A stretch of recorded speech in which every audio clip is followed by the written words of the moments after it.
Hello friends, welcome back to our channel. இந்த video பார்த்துட்டு இருக்க எல்லாருக்கும் பெரிய வணக்கம். இந்த வீடியோவில் நம்ம என்ன பார்க்க போகிறோம் அப்படின்னா, ப்ரெக்னென்சி கிட்டில் வந்து லைட்டாக பிங்க் கலரில் வந்துருச்சு, ஏர்லி ப்ரெக்னென்சியில் இருக்கும்.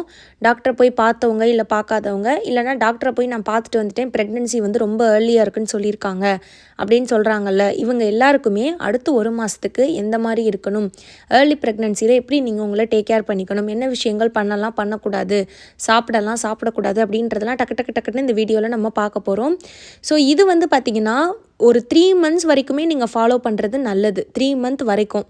ஆனால் அதை விட ரொம்ப முக்கியம் ஒரு 60 நாள், அதாவது லாஸ்ட் பீரியட் சைக்கிள்லேருந்து ஒரு 60 டேஸ், அதாவது பீரியட்ஸ் தள்ளி போனதுலேருந்து ஒரு மாதம் அந்த மாதிரினா 1 மந்த் அப்படின்னு வச்சுக்கோங்க. ஸோ அது வரைக்கும் இதை கண்டிப்பாக ஃபாலோ பண்ணுங்கள். பண்ணவே கூடாத விஷயங்கள் என்ன அப்படின்னு பார்த்தீங்கன்னா, நெகட்டிவ் தாட்ஸ் வந்து நம்ம யோசிக்கக்கூடாது. நிறைய பேர் ப்ரெக்னென்சி பாசிட்டிவ் ஆனதுக்கப்புறம் கரெக்டாக வந்து நமக்கு வந்து பீரியட்ஸ் ஆகாமல் இருக்கணும், ஹார்ட் பீட் நல்லா வந்துடணும். இப்போ நமக்கு தெரிஞ்சவங்க யாருக்காவது வந்து பார்த்திங்கன்னா ஏர்லி மிஸ்கேரேஜ் ஆகிருக்கும், ஸோ நமக்கு அந்த மாதிரி ஆயிருமோ, அந்த மாதிரி ஒரு பதட்டமாக இருக்கக்கூடாது. முடிஞ்ச அளவு நீங்கள் உங்களை பாசிட்டிவாக வச்சுருக்கணும். அவங்க அடுத்து டாக்டர் எப்போ சொல்கிறாங்களோ என்ன டேட்டில் நம்ம போய் பார்ப்போம், ஸோ எல்லாம் நல்லபடியாக நடக்கும் அப்படின்னு சொல்லிட்டு ஒரு என்ன சொல்கிறது, அதையே பற்றி ஒரு பயத்தில் இருக்கக்கூடாது. ஏன்னா ப்ரெக்னென்ட் ஆகிறவங்க ஒரு சைடு ஹாப்பியாக இருக்கிறாங்க, இன்னொரு சைடு அந்த ஹாப்பிக்கு ஈக்குவலான பயமும் அவங்களுக்கு இருக்குது. அது வந்து நம்ம ஹார்மோன்ஸ்க்கு நல்லது கிடையாது. ஏர்லி ப்ரெக்னென்சியில் progesterone hormone, HCG hormone support நம்ம உடம்புக்கு தேவை. நம்ம ரொம்ப ஒரு பயத்தில் இருக்கோம், ஒரு நெகட்டிவ் தாட்ஸில் இருக்கோம் அப்படின்னா நமக்கு தூக்கம் பாதிக்கும். ஒரு ஹாப்பியாக இருந்தாலும் சரி, ரொம்ப நம்ம ஒரு மாதிரி ஒரியாக இருந்தாலும் நமக்கு தூக்கம் பாதிக்கும். தூக்கம் பாதித்தா ஸ்ட்ரெஸ் ஆகும். ஸ்ட்ரெஸ்ஸு வந்து நமக்கு வந்து அந்த ஹார்மோனை டிஸ்ட்ராக்ட் பண்ணும். ஸோ முடிஞ்ச அளவு நல்லா சாமி கும்பிட்டுட்டு உங்கள் மைண்டை எதை ரிலாக்ஸாக வச்சுக்குமோ அந்த மாதிரி மென்டல் ஹெல்த்தில் ரொம்பவே கவனமாக இருக்கணும். நம்பர் 2 என்ன அப்படின்னு பார்த்தீங்கன்னா, நீங்கள் பண்ணக்கூடிய ஆக்டிவிட்டி, லாங் ட்ராவல் பண்ணுறது பண்ணக்கூடாது. ஏர்லி ஸ்டேஜில் இந்த மாதிரி லைட் பிங்காக வந்துருச்சு, ப்ரெக்னெண்ட்டாக இருக்கீங்க அப்படின்னா அடுத்து 3 மாதத்துக்கு ஹஸ்பண்ட் கூட நீங்கள் இன்டர்கோர்ஸ் சேர்ந்து வச்சுக்கக்கூடாது, செக்ஸ் வச்சுக்கவே கூடாது. இதுவும் பார்த்தீங்கன்னா ஏர்லி ப்ரெக்னென்சியில் டாக்டர்ஸே சொல்லுவாங்க, தெரியாதவங்க தெரிஞ்சுக்கோங்க, அதில் வந்து ரொம்பவே கவனமாக இருக்கணும்.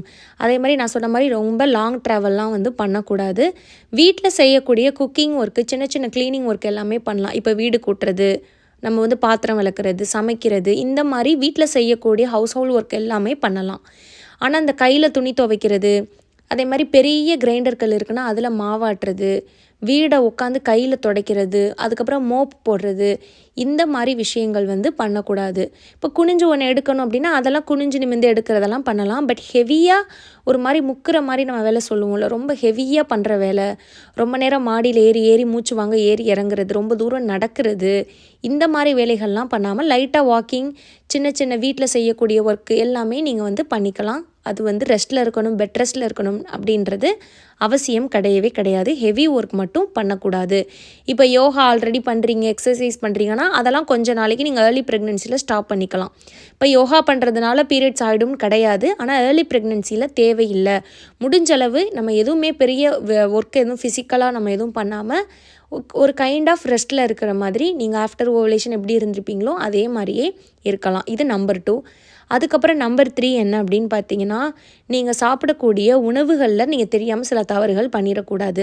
இப்போ குறிப்பாக சொல்லணும் அப்படின்னா, அந்த ஏர்லி ப்ரெக்னென்சியில் வெளியே நான்வெஜ் சாப்பிட்றத நீங்கள் அவாய்ட் பண்ணுறது நல்லது. ஒரு வயிறு ஒத்துக்காமல் போகிறதுக்கு வாய்ப்பு இருக்குது, அதனால் வீக் ஆகிறதுக்கு, ஒரு டயரியா போகிறதுக்கு வாய்ப்பு இருக்குது. ஸோ அந்த மாதிரி உணவுகள் சாப்பிட வேணாம். இப்போ இதெல்லாம் சாப்பிட்டா பீரியட்ஸ் ஆகிடுன்றது கிடையாது, ஒரு கேர்ஃபுல்லாக இருக்கணுன்றதுக்காக நான் சொல்கிறேன். வெஜ்ஜு ஃபுட்டுனா அது வந்து நீங்கள் சாப்பிட்டுக்கலாம். அதேமாதிரி ரொம்ப காரம் இருக்குது, ஆயில் இருக்குது, இதெல்லாம் சாப்பிட்டிங்கன்னா உங்களுக்கு வயிறில் வந்து பார்த்திங்கன்னா கொஞ்சம் டைஜஷன் பிரச்சனை வந்து கண்டிப்பாக ஏர்லி ப்ரெக்னென்சியில் உங்களுக்கு இருக்கும். இப்போ நல்லா நான் பசி எடுக்குது, எனக்கு ஒன்றுமே செய்யலை அப்படின்னா நீங்கள் தாராளமாக நீங்கள் சாப்பிட்டுக்கலாம். அதே மாதிரியே இன்னொன்று என்னென்னா, சில உணவுகள் வந்து நீங்கள் வந்து சாப்பிடாமல் இருக்கணும். மாம்பழம், மாங்காய், அதுக்கப்புறம் பைனாப்பிள், பப்பாயா, நண்டு, நாட்டுக்கோழி, இதெல்லாமே ப்ரான், இதெல்லாமே வந்து சாப்பிடக்கூடாது. இது தவிர்த்து ஓரளவு எல்லா காய்கறிகள், பயறுகள், இப்போ சிலர் கத்திரிக்காய் சாப்பிடக்கூடாதான்லாம் கேட்பாங்க, அதெல்லாம் ஏன்னு எனக்கே தெரியல. கத்திரிக்காய்லாம் சாப்பிட்லாம். எல்லா உணவுகளுமே நீங்கள் காய்கறிகள், பழங்கள், கீரை, மாதுளம்பழம் எல்லாமே நீங்கள் வந்து சாப்பிட்லாம். அதே மாதிரி இன்னொன்று என்ன அப்படின்னா, இப்போது ஒரு வேளை உங்களுக்கு வந்து இப்போ பிசிஓ இருக்குது, இல்லை சுகர் லைட்டாக உங்களுக்கு இருந்து நீங்கள் ப்ரெக்னென்ட் ஆகிருக்கீங்கன்னா, நீங்கள் வெறும் வயிற்றில் நிறைய இந்த ஃப்ரூட் ஜூஸ் எல்லாம் குடிக்கக்கூடாது. சிலர் என்ன பண்ணுவாங்க, ஃப்ரூட்ஸ் நல்லதுன்னு ஃப்ரூட்ஸ் ஜூஸாக போட்டு ப்ரெக்னென்சியில் குடிப்பாங்க. அந்த மாதிரி பண்ணிங்கன்னா சுகர் வந்து உங்களுக்கு ஸ்பைக் ஆகும். ஸோ ஏர்லி ப்ரெக்னென்சியில் இருக்கவங்க சுகர் ஸ்பைக் ஆகிறது நல்லது கிடையாது. ஸோ பழங்களை நீங்கள் நறுக்கி சாப்பிடுங்க. ஃப்ரூட் ஜூஸாக போட்டு சுகர் போட்டு அந்த மாதிரி இனிப்பாக இருக்கக்கூடியது நீங்கள் எடுத்துக்காதீங்க.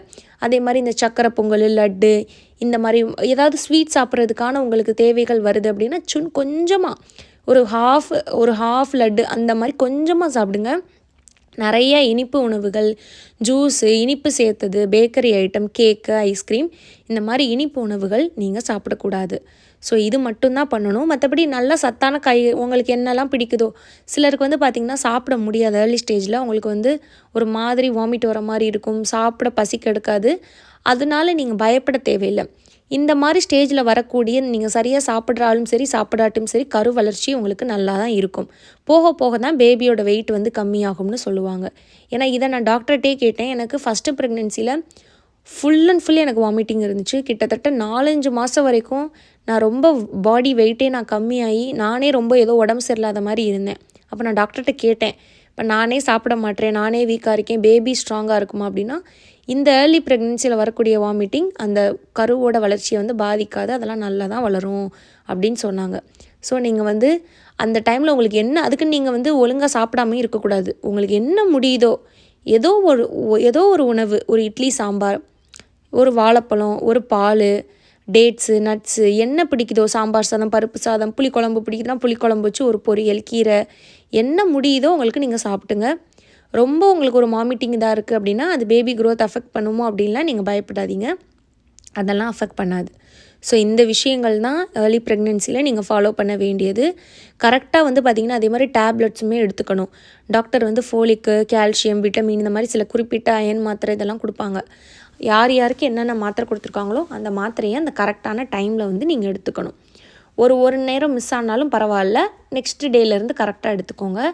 நிறையா வந்து பார்த்திங்கன்னா தண்ணி குடிங்க. ஏர்லி ப்ரெக்னென்சியில் நிறைய நீங்கள் யூரின் போகிற மாதிரி இருக்கும், நிறைய தண்ணி குடிக்கணும், ரொம்ப அலைச்சல் இருக்கக்கூடாது. அதே மாதிரி இன்னொரு விஷயம் என்ன அப்படின்னு கேட்டிங்கன்னா, ஒன்ஸ் ப்ரெக்னென்ட் ஆகிட்டிங்க அப்படின்னா ஒரு 2-3 மந்த்ஸ் வரைக்கும் ரொம்ப எல்லாருக்கிட்டையும் சொல்கிறதும் நல்லது கிடையாது. இது நல்லது கிடையாதுன்றது ஒன்றும் கிடையாது. அது எதனால் நான் அப்படி சொல்கிறேன் அப்படின்னா, நம்ம சொல்கிறோம் சம்ஹவ் எப்போயாவது சம்டைம்ஸ் அன்ஃபார்ச்சுனேட்டாக ஏதாவது ஆகிடுச்சுன்னா அது இன்னும் கொஞ்சம் உங்களுக்கு கவலையாக இருக்கும்.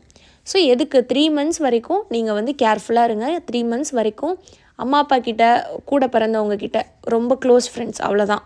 அது தவிர மற்ற கொஞ்சம் தெரிஞ்சவங்க, கொஞ்சம் கொஞ்சம் அதாவது அடுத்த சர்க்கிள் கிட்டலாம் நீங்கள் வந்து சொல்லணுன்றது இல்லை. ஸோ நல்லா 3 மந்த்ஸ் வரைக்கும் கொஞ்சம் கேர்ஃபுல்லாக இருங்க, உடம்ப பார்த்துக்கோங்க, நெகட்டிவ் தாட்ஸ் வேண்டாம். அதே மாதிரி இந்த ஹைப்பர் டென்ஷன் ஆகிறது, கத்துறது, சண்டை போடுறது, இந்த மாதிரி விஷயங்களுமே பார்த்திங்கன்னா ஏர்லி ப்ரெக்னென்சியில் பண்ணக்கூடாது. அதாவது நம்ம மென்டல் பீஸை நல்லா வச்சுக்கணும். அதை தான் நான் சிம்பிளாக சொல்கிறேன். எதெல்லாம் நம்மளோட மனநிலையை நம்மளை கோவப்படுத்துதோ இல்லை கவலையாக்குதோ அந்த விஷயங்கள் நம்ம பண்ணக்கூடாது.